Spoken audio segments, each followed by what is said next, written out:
We're here at Universal Fabrications in Coventry, and there's so many amazing parts and processes around the place here, Carl. When you gave us a tour, tell the viewers a little bit about what you guys do here. Yeah, so we're a subcontract manufacturer. We've been trained 48 years.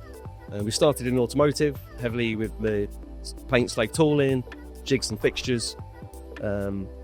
15, 20 years ago, we were buying lots of turned parts in for our assemblies and things, and we decided that actually the time was to bring that in-house. Yeah, and you've been doing so many complex fabrications that need lots of precise little bits that need to get welded on, and also general machining subcontract as well. Tell me about the process of learning about machining and about all the different parts you need to think about machining that you might not need to think about when you're doing sheet metal fabric. Yeah, so my background's sheet metal.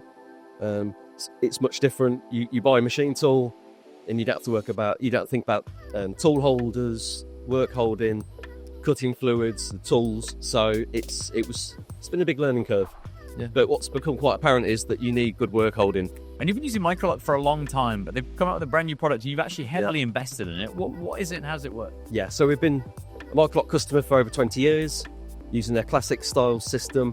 And then actually I've seen it on LinkedIn that they just released the new self-centering vise, and it was perfect.